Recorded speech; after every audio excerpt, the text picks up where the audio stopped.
wanted the best? You've got the best podcast, the hottest podcast in the world. The Chris Voss Show, the preeminent podcast with guests so smart you may experience serious brain bleed. Get ready. Strap yourself in. Keep your hands, arms, and legs inside the vehicle at all times, because you're about to go on a monster education roller coaster with your brain. Now, here's your host, Chris Voss.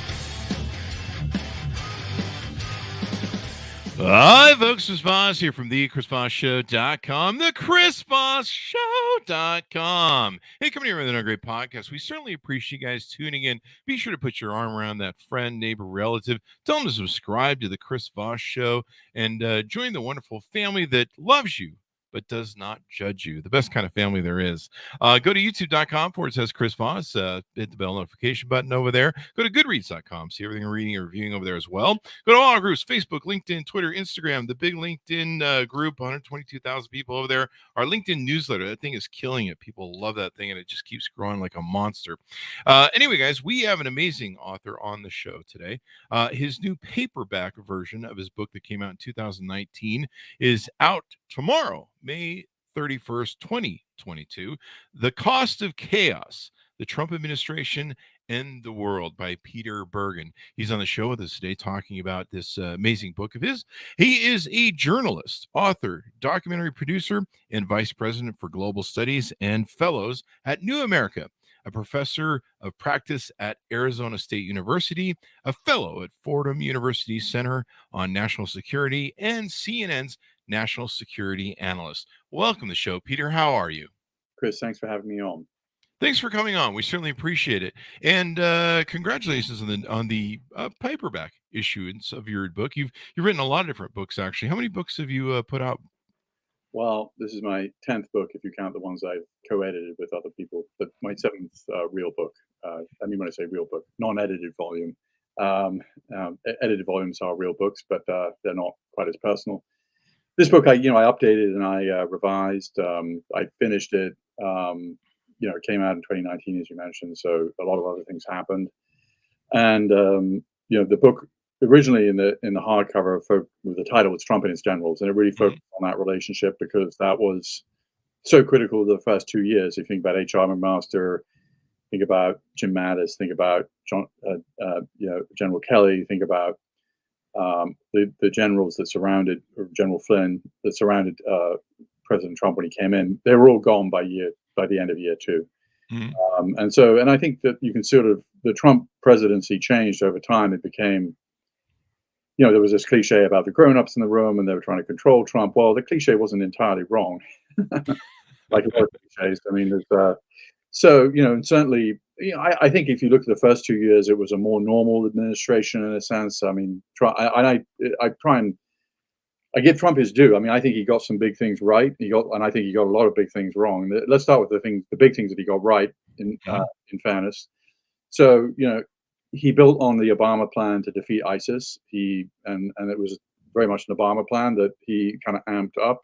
He, of course, ordered the operation in which Abu Bakr al-Baghdadi died, the guy who founded ISIS. So that was certainly an achievement. And I was surprised that he didn't mention it more in the campaign. Operation Warp Speed is very much, the Trump administration made a lot of failures with COVID, which I'll get to in a minute. But on the Operation Warp Speed, they gave Moderna $2.5 billion. They ordered $2 billion of doses from Pfizer. They didn't give them money directly, but they guaranteed a market for them. And, this was a remarkable achievement. Within 2 months, Moderna had a usable RMNA vaccine. And these vaccines were 90% effective, even though they wane over time. And finally, I think on China, Trump really got the measure of Trump. And when I say Trump, I mean the Trump administration. Jim Mattis oversaw the defense strategy. H.R. McMaster oversaw the national security strategy. They both came to similar conclusions on China. There've been a lot of wishful thinking about China over the years, which is, as their economy grows, they're going to kind of liberalize, and it turned out to be precisely the reverse. They became more authoritarian as their economy grew, and I think Trump certainly got the measure of that, and the Trump team. So I think that those are the positive things. I think the three big negative things I put in 3 buckets. One is he's the first president in history to consistently and publicly refused to accept that he lost the election. And this doesn't help our politics at all. And there's no other president who's done anything similar. The second area, I think, with COVID, I think, and I'm quoting here Dr. Deborah Birx, who was his coronavirus coordinator. She told the congressional committee that 30 to 40% of the deaths under President Trump could have been saved with different policies, and that's 400,000. So doing rough math, it's about 130,000 lives. Yeah. And that he could have. He didn't model good behavior. He almost never wore a mask. He denigrated mask wearing. Before the vaccine, it's hard to remember, but the only way you could not get the virus and in a pretty bad way was social distancing and mask wearing. And he didn't provide federal guidance on masks. He denigrated masks. He encouraged social distance, getting together long before it was really safe. Famously he said, "We're all going to be together for Easter," early in the pandemic, and said a lot of misleading things about the pandemic.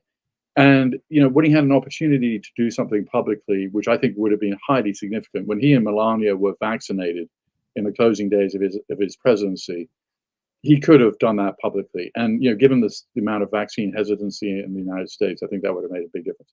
And then the final basket, I would say, is Trump came into office saying that he was a great deal maker. I don't think I think the deals that he got involved in did not work out well. I mean, the beginning with the Afghan deal, the Taliban got everything they wanted, and we, the United States, got nothing. And of course, it was Joe Biden who went through with the deal, which I think was a big mistake. But here we had the Taliban. The UN issued a report on Friday, in fact, saying that Al Qaeda and the Taliban are very close. They say this is kind of an astonishing statistic. Of 41 cabinet officials and senior officials in the Taliban government are under UN sanction. There's no government in the world that I can think of where that's the case. So, this deal was a terrible deal. We got nothing from it. Taliban got everything they wanted, which is the country. They remained allied to Al Qaeda. They didn't involve the Afghan government in peace negotiations. So that was one bad deal. Another bad deal was the whole North Korean, the love letters that were exchanged between Trump.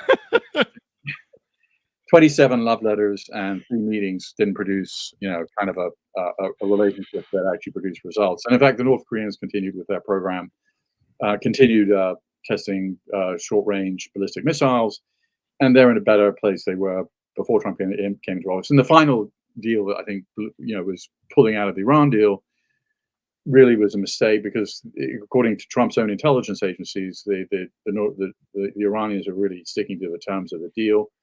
Jim Mattis, but his own Secretary of Defense, was asked a very direct question by Senator Angus King in congressional hearings. Do you think this Iran nuclear deal is in the interest of the American people and national security?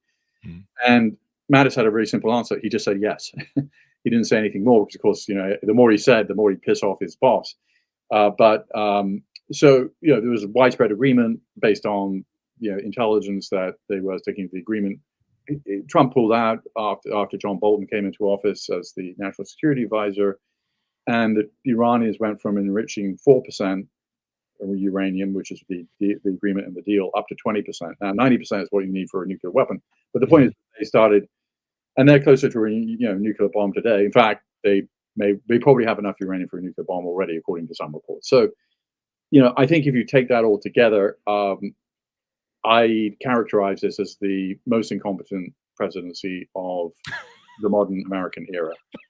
Because ultimately, what's the commander-in-chief got to do? The commander-in-chief, his main job, her main job, is to make the American people safe. And his policies on COVID. Look, when I finished this book, by the way, when I did the hardcover, I said, look, the president's, Harry Truman, his reputation has greatly improved over time. He took hard decisions, dropping the atomic bomb. David McCullough did a big biography, and I think that shifted people's views of Truman. So I asked the question, is it possible, and this is in 2019, is it possible that Trump, he, unlike every American president, he never served in public office, and he never served in the military. Every other president's either been in the military, served in public office, or done both. And so he came in. And I just said, I asked the question, is it possible that his reputation will improve over time? Because he was getting some things right, I thought, at the time. Mm-hmm. And, but I think the denialism around the election is something that no other president has done, and I think and then his Trump never does any homework. He never trusts experts, and he always goes with his gut. And that might work in a Manhattan real estate deal, but it does not work when you have a complex crisis. Yeah. It doesn't produce good public policy, and it didn't. And I mean, that's not my opinion. It just, the people who were serving him in the public health realm, found him very, very difficult to deal with because he wouldn't accept kind of basic facts around the pandemic. Anyway. Well, in his real estate deals, you don't really need to accept basic facts. You just go file bankruptcy when it doesn't work out. Well, yeah, and his approach worked fine for a family real estate company that wasn't that big, and and it were even that successful. So, but he, and the reason that I think that it's important right now to be having this discussion is not his. If you look at polling data, in February, 54% of potential Republican voters, according to a poll by CNN, said they would vote for Trump. Governor DeSantis of Florida came in at 21%, and everybody else has also ran at 1%. Or Mike Pence is he's just not registering. So I think it's as likely as warm weather in Mar-a-Lago this summer that Trump will run. I mean, and by the way, that would be a pretty good way of. It would be a lot harder. Some of these suits that have been filed against him, it's a lot harder if he's either a plausible candidate, is the candidate, or is running for president. And so there would be that advantage. And plus, of course, he wants to run. Yeah. And he has a good chance of winning the nomination and potentially winning the presidency because Biden is polling at 39% according to the AP. And we're going to get new inflation numbers. They're going to be, and inflation is like a tax on it's a particular tax on low income, middle income Americans. And it's also a tax on all Americans because everybody feels the effects of inflation, even if they're relatively well off. But particularly if you're lower income, middle income, Biden, could lose the election to Trump pretty, right now. If it happened tomorrow, it would be an interesting question. Yeah, it definitely would. Your assessments really surprised me because it seems so stable for those 4 years. Everything. Really there was stuff going on behind the scenes. So let me touch on a few things. I noticed you guys changed the title, I think, of the book from the hardcover to the paperback. What was the reasoning behind that? Well, I mean, the hardcover was called Trump and His Generals, and I think the subtitle was The Cost of Chaos. Let me double check. My COVID brain is. Yeah. Trump, so the hardcover was Trump and His Generals, and the subtitle was The Cost of Chaos. And and that was really the first 2 years. The book was really about the first 2 years, or maybe first 2.5 years.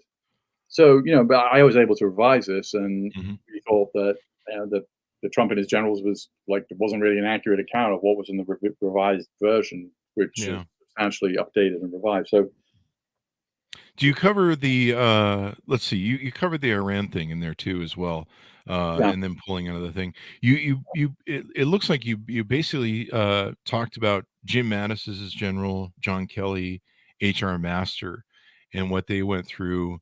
And then do you cover Milley in the updated version of the book? Or Because I mean, one thing, I work at a think tank, New America, which you mentioned in the intro, and one thing I thought it would be an interesting research project to track what retired and active duty 3-star and 4-star generals, officers were saying about Trump, because we have a tradition in the United States of retired 4-stars. The more senior you are, the more you stay out of politics or try to, and Trump really kind of changed that. And it wasn't the insurrection on the Capitol Hill that really changed it. It was the events on June 1st at the White House, where for the first time since General MacArthur, one of Trump's heroes, cleared a group of men who were camped out when President Hoover was president.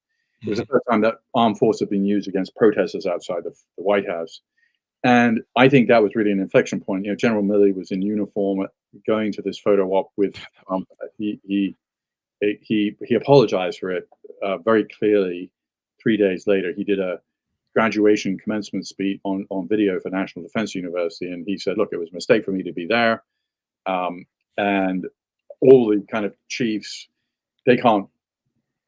The active duty chiefs can't directly, criticize Trump, but they all released statements saying we defend the Constitution. They made it very clear. And I counted my team and I counted about 300 statements about Trump by 3 stars and 4 stars. The reason we cut it off at 3 stars and 4 stars is, to get to a 3-star position or a 4-star position, usually it's quite hard. But a lot of 1 stars. And so we kept it at that level. These are the leaders of the U.S. military either, and there were about 300 statements. 250 of them were critical of Trump, and a lot of them came. And what was very interesting, Chris, after the White House incident where he held up the Bible and the protesters had been cleared, was Admiral Mike Mullen came out and criticized Trump by name. Now, Mullen hadn't said anything about Trump at all. He was a former chairman of the Joint Chiefs. John Dempsey, another chairman of the Joint Chiefs, had never said anything about Trump publicly. Powell came out. Colin Powell now, of course, just recently died. Colin Powell came out very strongly against Trump, and it had made other public statements. But you had a bunch of, very senior retired officers, criticizing Trump, and then also active duty criticizing him obliquely, not by name, but saying, "Hey, we protect the Constitution."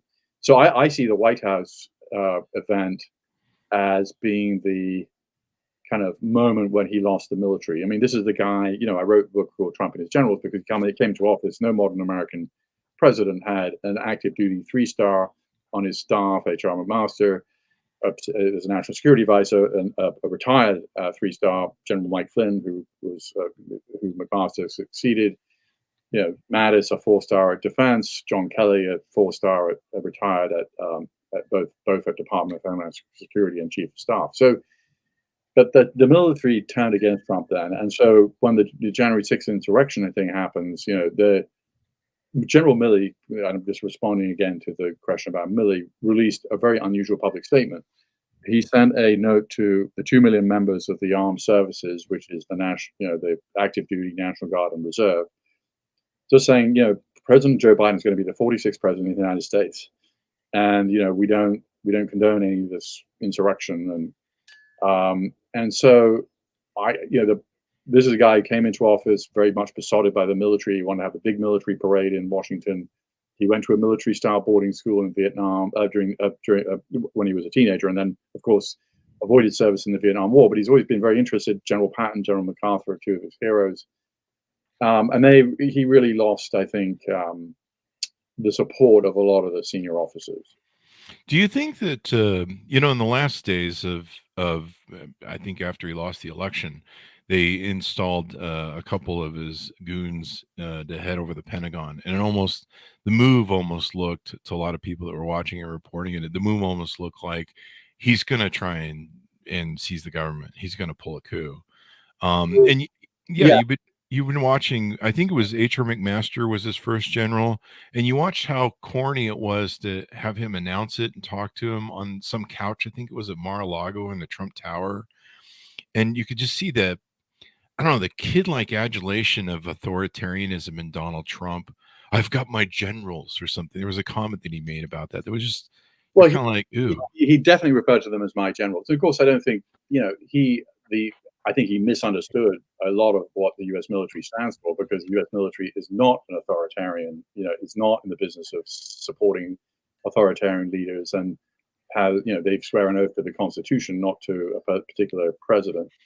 Mm-hmm. And so I think he really kind of misunderstood. I mean, I don't have this in my book, but Mark Esper, who was his Secretary of Defense, who did come out with a book recently, talked about Trump wanting to shoot at protesters. And so, I mean, this is somebody who didn't understand the ethos of the military is very much, very much opposed to the kinds of things that some of the things that Trump wanted. And I think he just misunderstood the military. He hadn't been around. He had no experience really of the military. Going to a military-style boarding school doesn't mean that you understand the ethos of the U.S. military.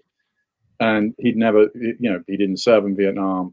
He took 5 deferments. There don't seem to be people in his family. It's not like he was coming out of a family that had experience with the military. So I think he just misunderstood the military, and they began to draw away from him. And Mark Esper, during that run up to the White House the demonstrations outside the White House that talked about dominating the battle space, which was a very unfortunate thing on a conference call with American governors. But, Yeah. but he himself, I think Esper, who's a West Point graduate, you know, shortly after that White House event, said, "Hey, there's no world in which the Insurrection Act can be invoked against these protesters." And you know, I think he, you know, he like pretty much any other person who served in the military at any level who became part of this administration, sort of put some distance between themselves. And I don't think, you know, I think you used the word goons about people that Trump put in at the end. He wasn't putting in goons, I don't think. I mean, so, you know, Mark It's my Esper. wording. Yeah, I know. And Mark Esper, yeah, he's a West Point graduate. He had served. Yeah, he's not. I mean, I'm just saying he certainly, in a normal administration, he never would have become Secretary of Defense. He wasn't Jim Mattis. And then there was also Chris Miller, who's a retired Special Operations colonel. He was also promoted after Esper was fired by Trump. And in a normal administration, also, he wouldn't have got the job. But I mean, Chris Miller certainly served as a Special Operations colonel, ran National Counterterrorism Center, had a senior job doing counterterrorism in the White House. So I would just be careful about using the word goons. What I would say is that in a normal administration, the Secretary of Defense is, you know, like Leon Panetta, or, you know, a Bob Gates, or, you know, somebody who's sort of like pretty much a really well-known household name, or has some real gravitas and based on their career. And that was not the case at the end of the Trump administration. It was harder and harder for him to find people. Go ahead. And just for me to clarify, when I meant goons, I wasn't referring to Mark Esper, because we're friends on LinkedIn and talking about having him on the show. There was, right before January 6th, there was 2 or 3 people that they installed that had no business being over at the Pentagon. Yeah. And they were believed the people that interfered with sending the National Guard out to the January 6th thing. Those are the goons that I'm referring to. Yeah. I can't There were remember. some people that were sort of inserted who were Trump loyalists who were, Yeah. And the question was, you know, a lot of the press was saying, what are these guys over there doing? What are they? I mean, why would you send these guys in the last few days of your presidency, last Right. couple of weeks of your presidency? What are they mucking about? What are they monkeying with? And I think one of them was the author of the order that told the National Guard to stand down on January 6th, or to make it so that, you know, the response wouldn't come there. Well, even on that, you know, there was a good reason why you wouldn't necessarily want. I mean, there was a discussion about having the National Guard at the Capitol, and I think there was also a discussion of, like, maybe it wouldn't make sense for the National Guard to be at this event. Yeah. Because of the message it would send. I mean, that turned out to be the wrong decision, but you could also see why, like, having armed people around the Capitol there might be a reasonable debate about that. Yeah. So you talk in your book about how the Pentagon, with some of the generals, they slow walked his stuff. They kind of ran kind of a little interference, and of course he had to deal with the Pentagon. Do you think that really helped keep us from falling to an authoritarian takeover? That delineation line that we have with the Constitution, and where, you know, our military people do you know, say allegiance to whoever the presidency, commander in chief, but it is also to our Constitution, and I believe that is the be all and end all, the Constitution part. Yeah, I mean, I think the military turned out to be a big break on any plans that Trump might have had to stay in office. I mean, they just weren't going to go along for the ride, and also the judiciary as well. I mean, 50 lawsuits were filed by Rudy Giuliani and others who were supporters of Trump, and they all got thrown out. So, I mean, the system sort of worked. Now, will the system work again if Trump's back? It fails. You know, if he runs and fails to win, will he claim fraud? You know, or if he wins, you know, I don't know. I mean, I think the system did work, but the difference is now you have people being voted in as Secretary of State who seem to embrace, you know, and then they have Secretary of State in state offices, and they have a role in elections. Yeah. So you could see that the system is potentially more amenable to these claims of fraud from a system point of view. Yeah, it's interesting, and I'm glad you document this stuff so that people can really look at it because everyone, the Trump administration was such a PR machine. I mean, half the time they would do stuff, or they would, Obama did something, and they would just ride off it. Oh, we made that happen, and they ran such a PR machine, and the truth lies somewhere in between. Well, I mean, certainly Trump was very successful at using Twitter, but I mean, I don't think that. I mean, I think a lot of I mean, look, the, I'm not confident that that the PR machine for the Trump administration particularly worked that well. Yeah. I mean, no one believed Sean Spicer when he said the largest inaugural crowd in history. I mean, it was factually not correct. But I mean, what's so fascinating about the country at large, and I'm zooming out past Trump, is what really matters to people aren't facts; it's narratives. And so people Mhm. of all persuasions are looking for facts that fit their own narratives, or facts, pretend facts that fit their narrative. And as human beings, we're very strongly programmed to sort of we tell ourselves stories all the time, which we believe, and we kind of find things that fit into it. And unfortunately, that has become more pronounced. I mean, 15% of Americans in polling believe the QAnon conspiracy theory that there's a satanic cult, running the country, and that number goes up, I think, to 21% of Republicans. So personally, I'm not one of those people. And in fact, I just passed Comet Pizza just like 2 days ago. Uh, Newsflash: there isn't a basement in Comet Pizza where groups of pedophile Democrats are plotting to take children. So but somebody from North Carolina, I think, came to Washington believing that with a rifle and started shooting at Comet Pizza, so that's obviously a very extreme version of this. But I think that the issue around truth. I mean, 3/4 of Republicans in recent polling don't believe that Joe Biden legitimately won the election. This is obviously very corrosive to our body politic. If this becomes just a feature of the way our politics happen, that's difficult. Yeah, it's and everybody knows John F. Kennedy isn't really running the. I saw one of the guys at a Trump thing, and the guy's like, yeah, John F. Kennedy's running the presidency right now, and John F. Jr. is running the vice presidency. Everybody knows that's not true. It's FDR who's actually running everything. So I just want to correct that for everybody. And the world is flat. So there, and it's not flat. It's more like a rolling, bumpy thing. I don't know what that means, but Peter, this has been pretty insightful. I'm glad you called it out and made the assessments and set the record straight so that people can see, how dangerous our world would become. I remember watching CNN on Trump's inauguration night, or Trump's election night, the day after, and CNN had two Italian journalists on the show. And they go, "You just elected Silvio Berlusconi, and way to go! You elected his twin." And here we are with what you've talked about. We may do the second round of Silvio Berlusconi.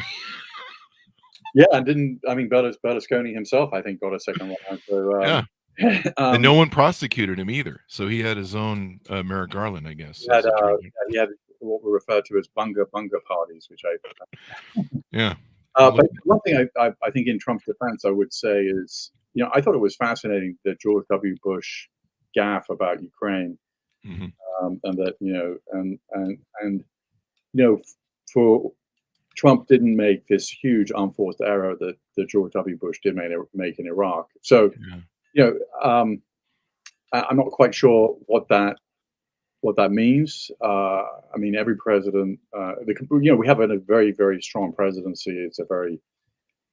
It's an imperial presidency in many ways, and the commander in chief. There's a reason why it's important about who we put in, who we vote for. But yeah, let us see. 75 million Americans voted for Trump. He's very popular still in lots of parts of the country, and the Democrats need to, one of the easiest things in politics is to say we need better communication. I don't think that's. I think, what do Americans care about? They care about inflation, they care about crime, Mm-hmm. and if politicians are talking about other well, I think they care about the kinds of things that we saw unfold in Texas, Mm-hmm. kind of massacres. I mean, but so and I thought it's interesting that Biden has really moved, who I think fundamentally is sort of a centrist Democrat, definitely was not embracing the defund the police move, because I think that, even in Minneapolis, where that movement to some degree began, the Minneapolis, that failed, the defund the police. I mean, I think we all know what Let me ask you this: based on your book and your assessment yeah, in writing the book, and of course going back and reconciling after January 6th, because I mean that's a hell of a seminal moment. I think your book came out in December 2019 on the hardback. yeah. Um, do you think that if Trump were to win an election again, or let's say, for instance, the House of Representatives in 2022, the GOP takes the House, appoints him Speaker of the House, they impeach the Vice President and President, like they've talked about doing, reinstalls him. Do you think if he gets the presidency again, are we going to be even more in danger than we were as his original presidency?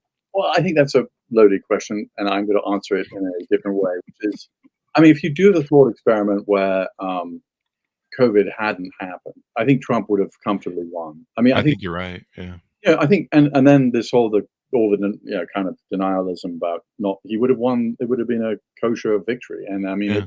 I think it was his kind of incompetence. I mean, I think that one of the when I wrote the hardcover, one of the conclusions I said was like, well, every president since FDR has said something really big happened on their watch, that they either rose to the occasion or they didn't. I mean, and even Bill Clinton had a mostly pretty, but Al Qaeda grew up on his watch, and he had the embassy attacks and the USS Cole. He responded. George H.W. of course had 9/11. George H.W. had Saddam invading Kuwait. Usually there's a crisis, and presidents are graded on how they respond to the crisis, not just like to what business as usual. And so if you go back to like the end of 2019, Trump seemed to have some wins and some losses, but he wasn't the guy that failed rather dramatically on the COVID pandemic, and he wasn't the guy who consistently pushes this terrible lie that we he won the election, and that makes him a very different person. And I think anybody listening to this can draw their own conclusions. I mean, one thing that always used to bother me was who wrote the book Fear? It's one of the Watergate people. Woodward. Yeah, my brain's gone out the door. And either Fear or one of his recent books, I think it was his last one with Trump. Trump would say, "You will know me in the second term." And he kept saying that. And that used to just make my skin crawl. And I agree with you. I think Trump would have won. I think Americans care about their pocketbook more than everything. I mean, that's why people vote for fascism and authoritarianism. The trains run on time. Yeah, well, that's a complicated question.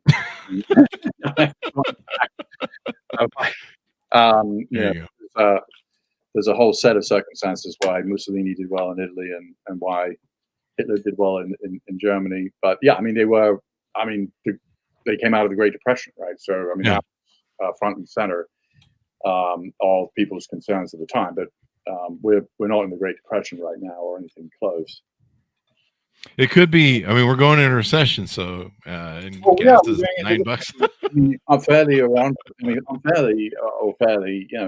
people blame the guy, the person who's the president for the economic situation, but for which, of course, easy money from the Fed and COVID itself and supply chain issues in China and the invasion of Russia into Ukraine, all these things are because, I mean, inflation is happening everywhere. It's not, it'd be one thing if inflation was only happening in the United States, but it's kind of a global phenomenon. So it's hard to say, well, but Biden will get stuck with it. And he knows that. And that's what did Jimmy Carter in. And, there's no, if I was a betting man, I would say, that right now it's highly unlikely that Biden would win in an election against Trump if it was today. Yeah, I don't think he would win. I don't think he's going to win no matter what it is. And I'm a moderate Democrat. And I was thinking very heavily the other day that Jesus, this is turning into like the Jimmy Carter era. And then I don't know. It's really interesting to me. He's a good president. He does what he's supposed to do. He does the empathy thing. But it's almost like we've become a nation that embraces people like Trump. We're the Kim Kardashian, Jerry Springer sort of nation, where we want white trash politics as opposed to just somebody do the job well. And sometimes I wonder if that's going to be our downfall. I don't know. Well, the epigraph for my book, I have always found Neil Postman, who wrote Amusing Ourselves to Death, Public Discourse in the Age of Show Business. Neil Postman wrote this in 1985. He says, our politics, religion, and news have been transformed into congenial adjuncts of show business, largely without protest or even much popular notice. The result is that we're a people on the verge of amusing ourselves to death. And I think that he wrote that in 85. And I think that gets to what you're saying, which is like we are, the politics is fundamentally a pretty boring business of compromise and votes and and so people want something more exciting, and certainly Trump delivered that. And I think you're right about Biden. I mean, Biden has been, I think, a competent president in terms of getting COVID relief passed and kind of trying to get the economy in shape, but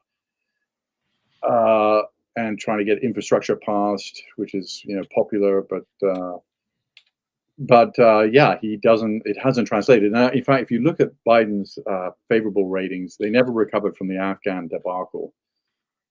He dropped. Now, of course, the reasons now are very different. But he dropped, I think, to low 40s immediately after that, because it seemed projected to a total feeling of incompetence and not feeling, but it seemed very incompetent. And he didn't recover from that. He hasn't recovered from that. So we'll see. I mean, of course, a lot of things can change the next year or two. And if I think on Ukraine, he's done a very good job of doing precisely what Trump tried to undermine, which is, build up the NATO alliance, confront Putin. And I think he's done that quite skillfully. Yeah. It's interesting what you were saying about that gentleman who wrote that in the 80s. I was just looking up here, when was Newt Gingrich Speaker of the House, and it was in the 90s.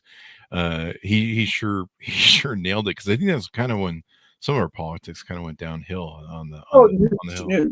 Went out of his way to blow up what he saw. I mean, part of this, I think, is about the Cold War, which is there was such agreement between both sides about kind of confronting the Soviet Union that papered over a lot of our differences. But Newt, I mean, I was a relatively young reporter covering Capitol Hill for CNN. We were making a documentary, and back in the day, the Speaker of the House would get 3 people at his press conference, and Newt Gingrich got 300 people journalists come to his press conference, and he was a phenomenon. He was planning to really blow up the old system, which was the Tip O'Neill, Reagan. We may disagree with each other, but we're going to kind of work together. And Newt really succeeded in that, and was an early embracer of Trump and that kind of politics. And that kind of politics is largely defined. I see there's going to be a new book by Dana Milbank coming out in August called The Destructionist, a 25-year crack-up of the Republican Party. Jenny's going to unpack a lot of that. But, we know, and then John McCain contributed to this by embracing, the governor, Sarah Palin. She wasn't a serious politician. I mean, she was a good politician, but wasn't really a serious person. So, I mean, I think Newt, you can trace back a lot of this to Newt and the people that he brought in, and his view of how to, change in Washington. Yeah. It'll be interesting to see how it shakes out. I'm going to just strap myself in and go for the ride. Anything more you want to tease out on the book, Peter, before we go out? Well, thank you for having me on the show. Thank you for coming. I think just to return to one of the themes we discussed, I do think that Trump really lost the support of the senior military, which that's also something new in this country. I don't know enough about American history, but when your own chairman of the Joint Chiefs is publicly sort of, taking you to task to the armed forces, I think that is new. And one thing that is we have to be very careful of in this country is there's a reason that the U.S. military is so widely has very high approval ratings. Apart from all the obvious things, they're also regarded as non-political. And if you do the thought experiment where, let's say, Kamala Harris is president in the next cycle, and there are a bunch of retired 4-star and 3 stars, taking her to task publicly, it's sort of a slippery slope. The more that these senior guys, and they are mostly guys, get involved in politics in one way or another, that is a kind of a norm which we need to think about pretty carefully. It's a norm you don't really want to erode, but it began to erode. It's been eroding for a while. Admiral Crowe, you may recall, Chris, was the first chairman to endorse. He was retired to endorse Bill Clinton. Mm-hmm. And it's pretty routine. Every time now you have any candidates running, you have hundreds of retired generals and admirals signing up for one side or the other. And maybe that's a reflection of how divided we are as a nation and the kind of increased polarization. Because of course the military they're also American citizens, and they're going to be affected by the politics just as much as anybody else. That's true. But I think if I'm leaving, to like, the final thought would be, it's not a great position for the military to be in, to be seen as increasingly politicized, even if they're taking the positions that a lot of people think are correct. That is a slippery slope. Yeah. I mean, that's the one that I was watching was that's really the one thing that separates us from nations that either have the, like Myanmar or Egypt, where the military steps in and interferes or coups or basically takes out someone they don't feel is doing the job right. There's a kind of, I don't know if you call it a thin line, but there's definitely that line of separation with our military. And I think there was concern, with it was General Milley or the new general who, they were concerned about the QAnon sort of infection in the ranks of the military. Well, Lloyd Austin, who's the Secretary of Defense, Yeah. certainly being concerned about extremism in the ranks, and I think that's something that they're being very they're being pretty proactive about. But I mean, a country, you mentioned Myanmar and Egypt, I would say even more. Pakistan is a sort of quasi-democratic society in which the military has pretty much a lot of veto power over who gets in or out, and so that is not a place you want to be. Yeah. So I don't think it's a place we will be, because I think the military showed that it had absolutely no interest in going down this path. They swear an oath to the Constitution, not to a person, and they take the oath very seriously. It was very chilling to hear General Milley's, it was recounted by someone, say at Biden's inauguration, we landed the plane, and it was, he was sweating it up until that moment. And then I believe General Milley had also told the Pentagon and people to stand down in case there was a call for, some sort of strike, much like what echoed with what they did with Nixon when Nixon was drunk walking around the White House talking to portraits of Washington and Lincoln. And so I don't know if you touch on that in your book. No, I don't. But I'm aware of the reporting. I don't know. So yeah, interesting stuff. Well, it's been wonderful to have you on, Peter. Thank you very much for coming on and spending some time with us today. Well, thank you. Enjoy your Memorial Day. There you too as well. Also give us your plugs, your .com, so people can find you on the interwebs and get to know you better, please. PeterBergen.com is my personal website. There you go, guys. Order it up. It comes available on paperback, the updated paperback, tomorrow, May 31st, 2022. If you're watching this 5 to 10 years from now, people are still watching our stuff from like 12 years ago. The Cost of Chaos, the Trump administration and the world, and hopefully people that are watching this 12 years from now, we're still here.